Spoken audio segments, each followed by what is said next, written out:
Olá, tudo bem? Seja bem-vinda à nossa primeira aula do plano de parto. Então, hoje a gente vai começar a esmiuçar o plano de parto para que você possa entender alguns itens aí, tá bom? Então, bora lá.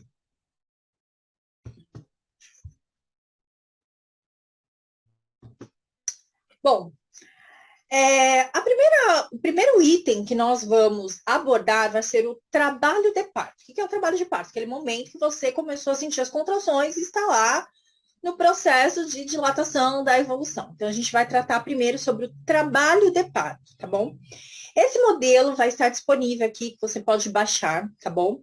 Então, no plano de parto, você vai colocar o seu nome, nome do acompanhante, o nome do bebê e a DPP, tá? Então, essa é a primeira parte ali do plano de parto.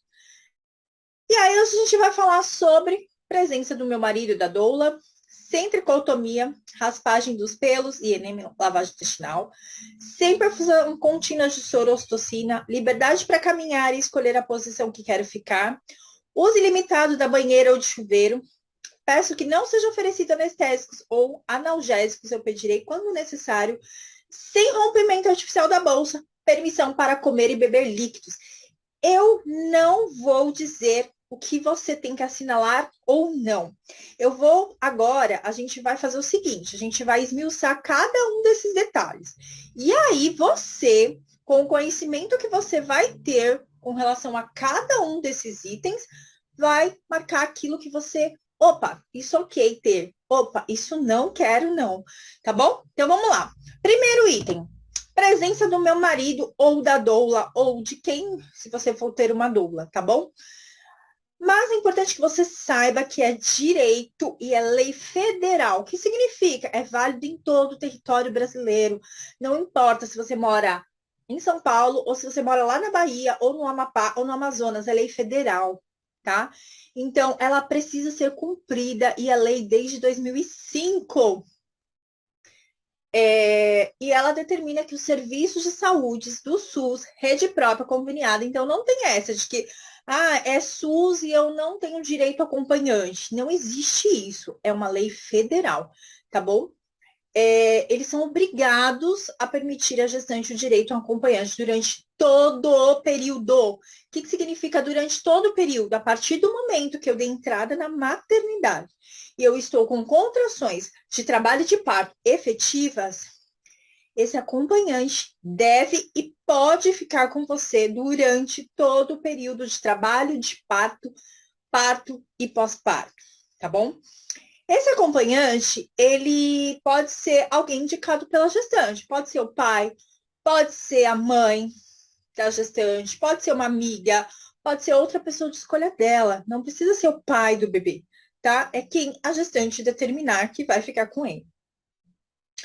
A lei é válida para parto normal e para parto cesariana. Para parto cesariana, não, para cesariana. Inclusive, se essa gestante for adolescente, ela não pode ser impedida pelo hospital, tá bom? O que aconteceu com a pandemia do Covid, né? Algumas maternidades proibiram a entrada do acompanhante e isso é ilegal. A lei deve ser mantida nesses casos, tá bom? E aí, o que eu vou orientar é o seguinte: vamos pesquise sobre a maternidade onde você vai ter o seu bebê e veja se lá a lei do acompanhante é cumprida, tá? Então, acho que o mais importante é isso, né? Você saber se lá na maternidade onde você vai ter o bebê, essa lei é cumprida. Eu estou dizendo isso porque aqui em São Paulo, a gente tem diversas opções de maternidade, tanto do SUS como particular. Em algumas regiões, eu não sei de onde você está, mas algumas regiões do Brasil, a gente tem um único hospital naquela cidade. E é aquele hospital e só e acabou.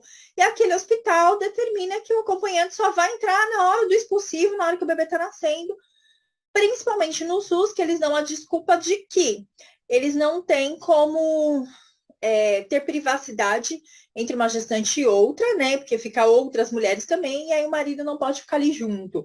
Outras mulheres também, que estão sem roupas, enfim. E aí eles determinam que o marido não pode ficar junto, ou que o acompanhante não pode ficar junto por esse motivo. Porém, é obrigação do hospital disponibilizar um espaço, um biombo para separar um leito do outro, enfim. Mas o que não pode é dar essa desculpa. Mas aí o que eu faço se a maternidade é a única que eu tenho aqui na cidade e ela não permite que o acompanhante fique durante todo o trabalho de parto comigo? Como que eu procedo, né? Ou a maternidade está proibindo a entrada do acompanhante por causa de um surto de alguma coisa que aconteceu aí, né? A gente está falando aqui de Covid, que foi o que mais aconteceu no ano de 2020, 2021. 22 agora já os hospitais estão mais flexíveis, né?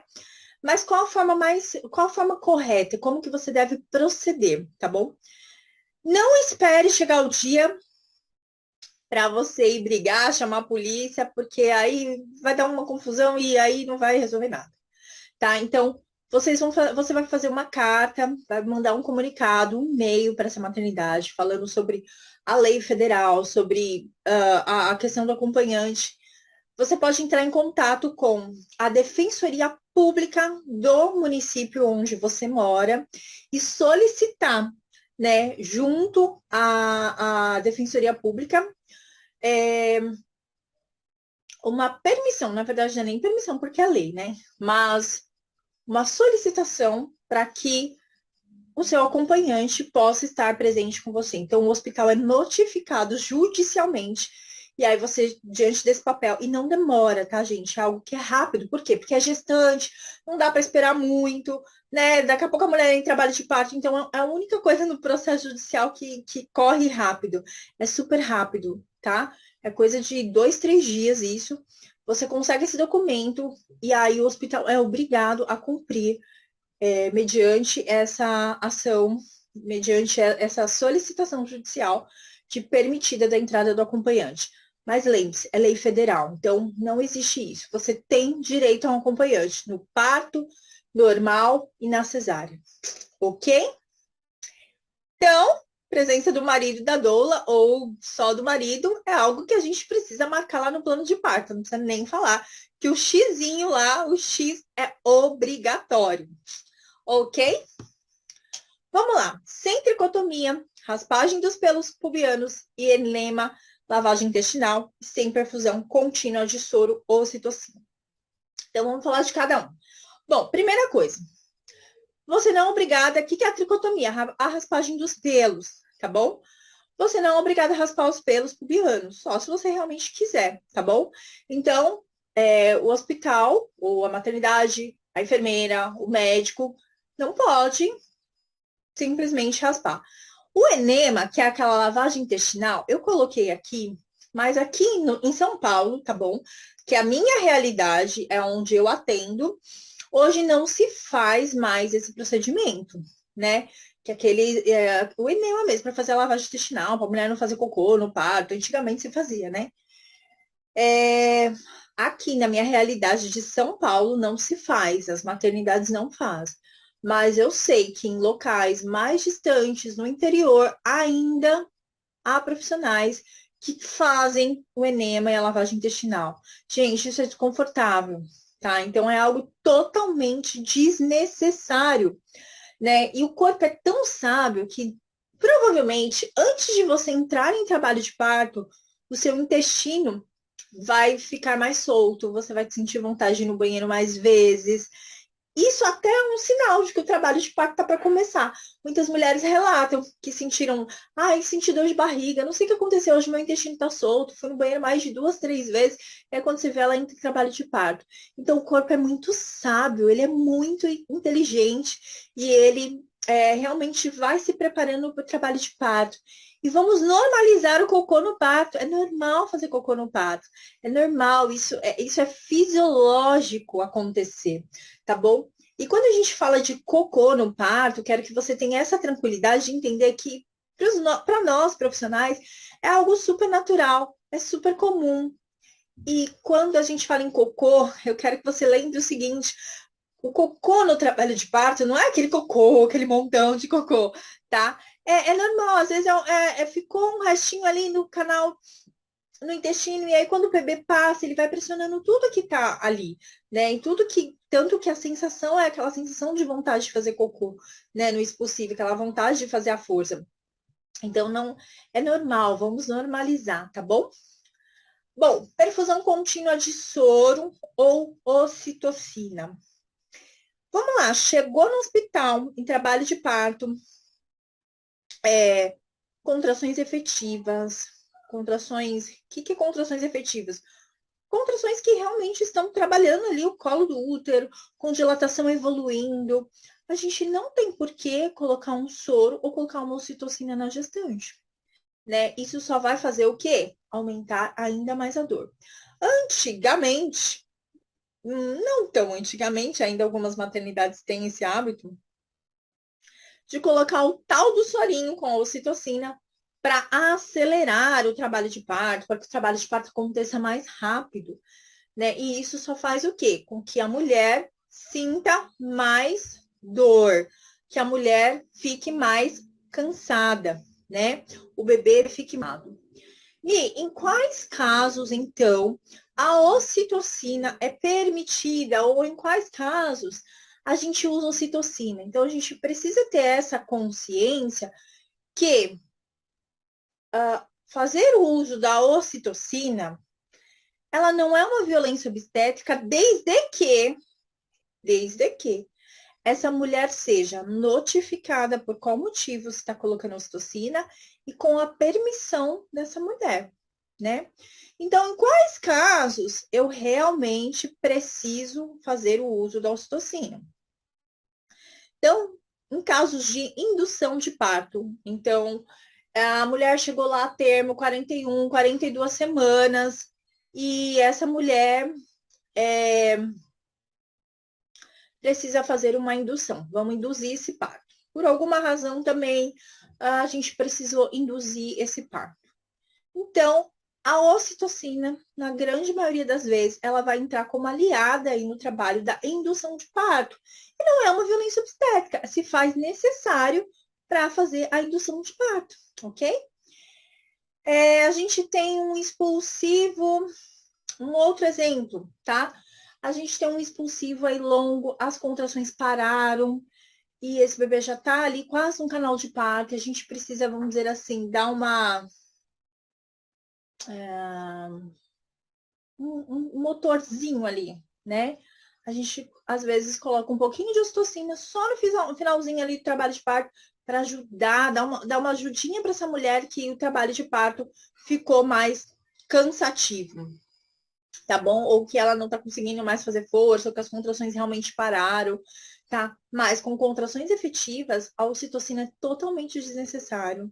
O soro é totalmente desnecessário. Ficar com aquele trem pendurado ali, mas é para hidratar. Me dá água, eu bebo, né? Então, assim, essa mulher precisa ter a liberdade para se alimentar, de beber água, e não colocar um soro para ela não comer, né? Vou colocar o soro que essa mulher não come, tá bom? Então, a ocitocina, ela não é uma violência obstétrica desde que indicada de forma correta. E quando for colocar, precisa orientar essa mulher. Olha, e ela precisa consentir. Então, você precisa dar o seu consentimento para o uso da ocitocina. Ok? Não é simplesmente mais falar, a gente vai pôr ocitocina aqui para ajudar o trabalho de parto. Mas calma aí, eu tô com muita contração aqui. Se vai colocar mais ocitocina, eu não vou aguentar.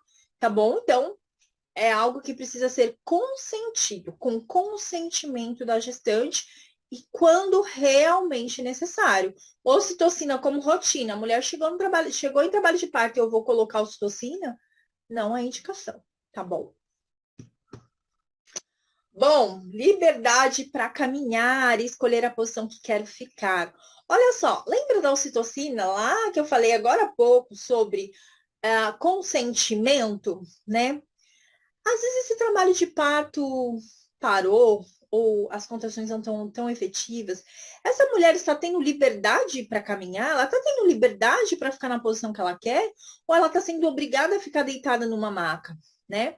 Então, o trabalho de parto é movimento. Então, você precisa ter liberdade para caminhar. Ah, não pode caminhar por aqui, não pode caminhar. Então, assim, deitada não, né? Até porque você vai perceber que no trabalho de parto, a posição deitada é a mais desconfortável. É lógico, se você sentir vontade de dormir, tem vontade de deitar, ficar deitadinha de lado, e isso ficou confortável para você, ok, não tem problema, né? Não há problema nisso. Mas que isso não seja algo obrigatório, né? Eu já vi mulheres que realmente não queriam caminhar. E o trabalho de parto evoluindo, as contrações efetivas, o colo dilatando. Então, a gente precisa entender e respeitar a vontade sua, a vontade da mulher, né? Então, se eu não quero ficar deitada na maca, está desconfortável, ela não pode ser obrigada a ficar deitada na maca, porque está desconfortável para ela, mas porque o profissional quer. Né? Então, a gente tem que ter liberdade para caminhar e a posição que você quer ficar. Eu vou mostrar mais detalhadamente algumas posições lá no nosso próximo, no outro vídeo, né? No próximo vídeo, quando a gente fala de posições para parir, ok? Uso limitado da banheira e do chuveiro. Peço que seja oferecida anestésico, analgésico, petirei quando necessário. Por que eu coloquei o peço que seja oferecido quando eu solicitar ou quando necessário? Porque o que eu tenho visto, e o que eu vejo também, né? Nos hospitais onde tem a opção de analgesia, muitas vezes eles querem analgesiar a gestante de tudo quanto é jeito, né? E aí a mulher tá com dor. Você oferece analgesia, você oferece uma cesariana. No momento da dor, o que essa mulher vai querer? Ela quer se livrar daquela dor. Ela quer, pelo amor de Deus, você vai tirar minha dor, então coloca aí o anestésico. E o anestésico, muitas vezes, se o hospital, se o profissional não sabe fazer da forma correta, eu acabo com o trabalho de parto, analgesia. Então, precisa ser feito por profissionais que realmente saibam fazer o analgésico. Então, ficar oferecendo analgésico ou cesárea ou anestesia para essa gestante durante todo o tempo, na hora que ela está com dor, é lógico que ela vai, em algum momento, ceder, né? Mas o que é mais importante? Ela ter o uso ilimitado de recursos não farmacológicos para alívio dessa dor. E a banheira ou o chuveiro é uma dessas opções, que essa mulher tem a opção de usar a banheira e de usar o chuveiro. Então, esse item aí, ó, pode marcar o xizinho sem medo. Bom, sem rompimento artificial de bolsa e permissão para comer e beber líquidos. Gente, permissão para comer e beber líquidos, eu não preciso nem falar, né? Imagina que você vai correr uma maratona. Como você corre uma maratona? Em jejum? Não dá, né? É impossível correr uma maratona em jejum. E o trabalho de parto é uma maratona. É cansativo. Então, essa mulher precisa se alimentar, precisa comer, ela precisa beber líquidos, ela precisa lembrar, ela precisa se hidratar. Então, isso é um item até para você, junto com o seu acompanhante, falar com ele. Olha, lembra essa mulher de beber água. Lembra essa mulher de tempos em tempos tomar um copinho de água, tomar um gole da garrafinha ali de água, tá bom? E comer e se alimentar. Lógico, você não vai conseguir comer uma feijoada, né? Mas que você consiga comer algo leve, é importante se alimentar, pelo menos tentar se alimentar, nem que for um pouco. Eu sempre oriento as gestantes que eu acompanho, antes de sair de casa, percebeu que o trabalho de parto começou a engrenar, percebeu que o trabalho de parto começou a evoluir em casa, começou a sentir as contrações, faz um lanchinho reforçado, come antes de sair de casa, né? Até para você, porque depois quando as dores aumentarem um pouco mais, quando as contrações ficarem mais efetivas, muitas vezes também você não sente fome. E se você não come, você também fica fraca.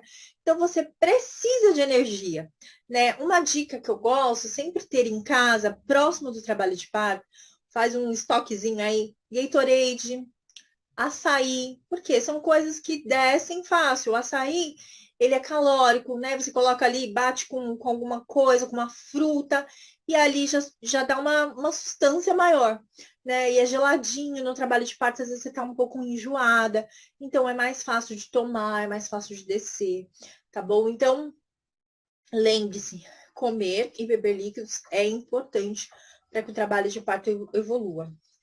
Ah, o hospital não quer me dar comida. É plano de parto, permissão para comer e beber líquidos. Né? E isso precisa ser respeitado. É para isso que nós estamos fazendo, é para isso que você está fazendo o plano de parto, tá bom? Aqui em São Paulo, lembrei agora, aqui em São Paulo, algumas maternidades realmente têm comida mesmo. A gestante pode comer comida. É lógico, não vem uma feijoada, tal, nada pesado, mas vem um purezinho, com um filezinho, um purezinho de batata, alguma coisa assim para ela comer. Outras maternidades aqui em São Paulo, elas oferecem só dieta líquida, então gelatina, Gatorade, picolé, enfim.